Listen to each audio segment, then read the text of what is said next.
Assalamu alaikum, amis frères et sœurs,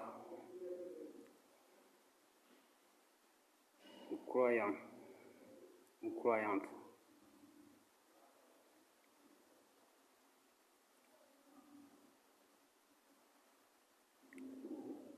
Je vous invite encore à se convertir à l'islam.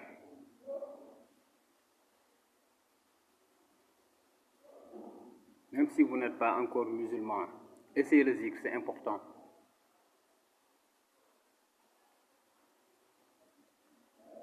Si vous êtes prêts, on y va, Inch'Allah.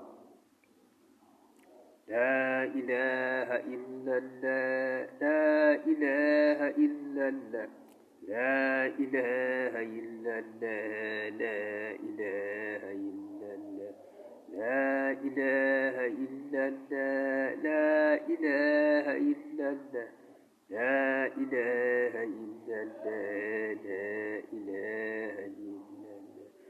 مولانا كريم مولانا كريم لا إله إلا الله لا إله إلا الله مولانا كريم مولانا كريم. Alhamdulillah Rabbil Alamin. C'est important dans la vie de l'individu.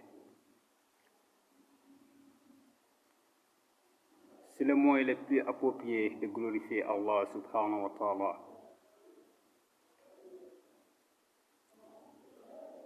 Et je remercie encore les Espagnols qui m'accompagnaient dans les mosquées.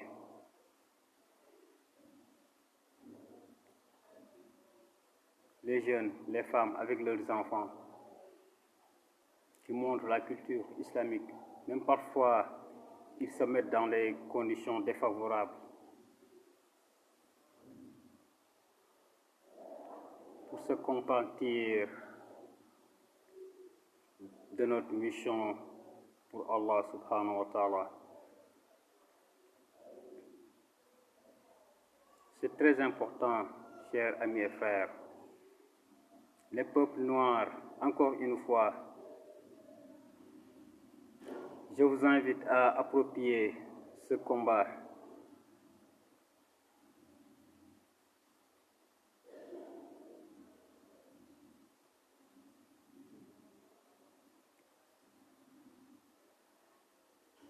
Soyez juste et équitable dans vos actes quotidiens, c'est très important.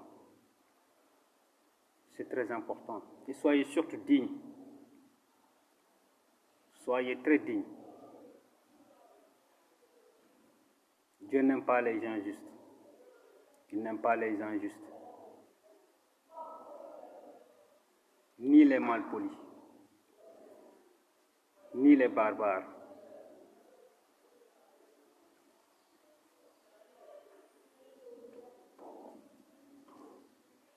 C'est très important. La prière est importante. C'est un rappel d'Allah subhanahu wa ta'ala à travers les actes quotidiens. Al-Fatiha, vous pouvez l'apprendre en une seule journée. Doublé de la sourate Al-Ikhlas qui magnifie l'unicité et la diversité d'Allah subhanahu wa ta'ala et surtout son caractère unique.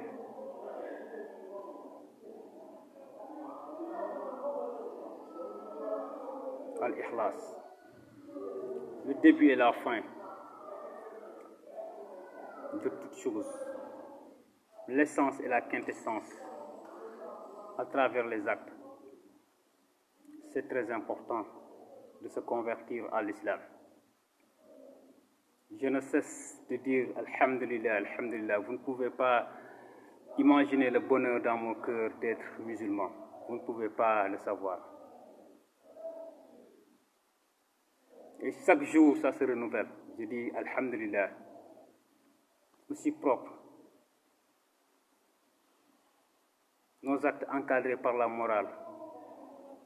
Parce qu'il y a Allah qui nous accompagne dans tous nos actes. On n'est pas permis de faire toutes choses. Surtout la dignité, c'est important. Se sentir humain, c'est très important. Ces Espagnols-là, alhamdulillah rabbil alamin. Les enfants aussi d'Abraham, alhamdulillah rabbil alamin. Je vous vois parfois avec vos enfants tendre la main et pourtant vous avez de l'argent. Vous avez imaginé qu'Allah pouvait me mettre dans ces conditions avec mes enfants. Alhamdulillah rabbil alamin. Toute chose que je pouvais faire, vous le traduisez par vos actes. Alhamdulillah rabbil alamin. Population de Yoff, je vous remercie. Je vous témoigne ma gratitude.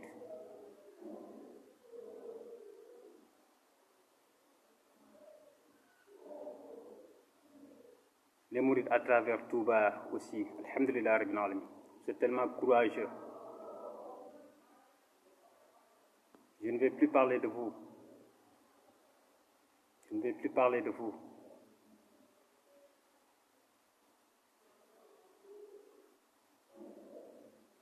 Cheikh Ahmadou Bamba a bien accompli sa mission là-bas. J'ai toujours dit, si ce n'était pas Touba, l'existence de Touba, ce serait autre chose. Alhamdulillah rabbil alamin. Nous continuons notre mission contre l'Occident et le Bani Israël. Inch'Allah, nous allons mener à bien cette mission vers une victoire éclatante de l'islam. Inch'Allah, le drapeau de l'islam va flotter partout avec des zikrs, la ilaha illallah, la ilaha illallah, Sidina Muhammad Rasulillah, sallallahu alayhi wa sallam, alhamdulillah rabbil alamin, alhamdulillah rabbil alamin. Les Hassaniya, je ne cesse de vous remercier. Mes parents, les morts, les Halpulaar, à travers l'Afrique et le monde, les Noirs, les Français, les Noirs américains, les Maliens. Alhamdulillah rabbil alamin. Alhamdulillah rabbil alamin. On va se débarrasser, Inch'Allah, de ces déchets politiques à travers l'Afrique. C'est le premier combat. C'est la première germe que l'Occident nous a laissée. C'est de se débarrasser de ces lâches qui n'ont pas fait d'études, qui n'ont jamais travaillé et qui se disent toujours, certains se disent avocats, surtout au Sénégal, avec la complicité des lobbies homosexuels. C'est les États-Unis, l'Occident.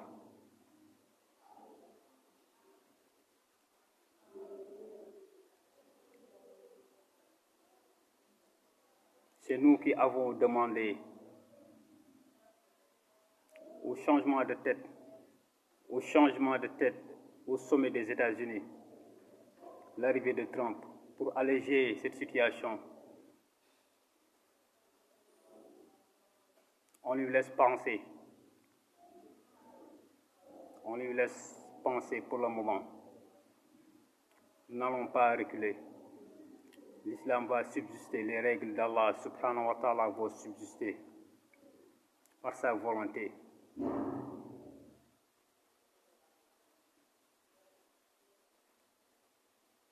Comme on l'a dit, les États islamiques, il n'y a plus d'États en Afrique, je l'ai dit.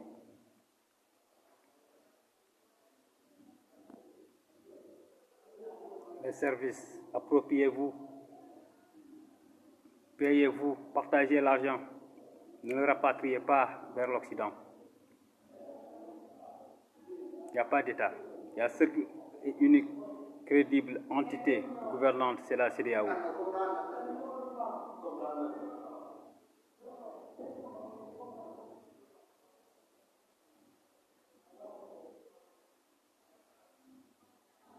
Le Sénégal et le troisième mandat restent le guide. De temps en temps, nous sortons pour faire un éclaircissement et des modifications s'il le faut. Je suis toujours dans le thème de mon troisième ouvrage, l'Islam, une aubaine pour l'humanité, que j'ai écrit sur la terre mauritanienne. Je dis encore, Alhamdulillah Rabbil Alamin. Mauritaniens, Mauritaniennes, je ne cesserai de vous remercier. Vous êtes tous mes parents.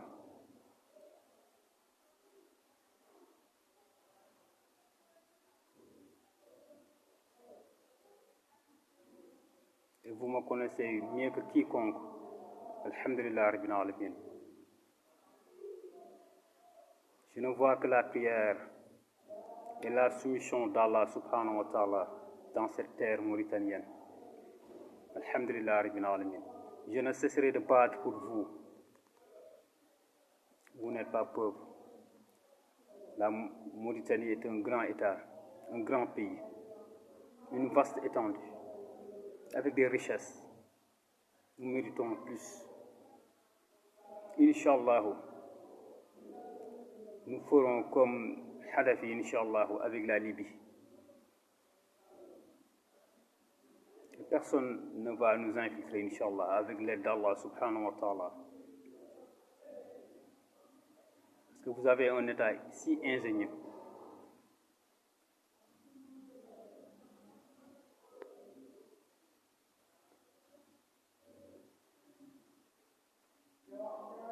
Avec des responsables politiques aussi corrects. Quoi qu'on puisse dire, ils sont corrects envers nous. Alhamdulillah Rabbil Alamin. Alhamdulillah, Alhamdulillah Rabbil Alamin. Alhamdulillah.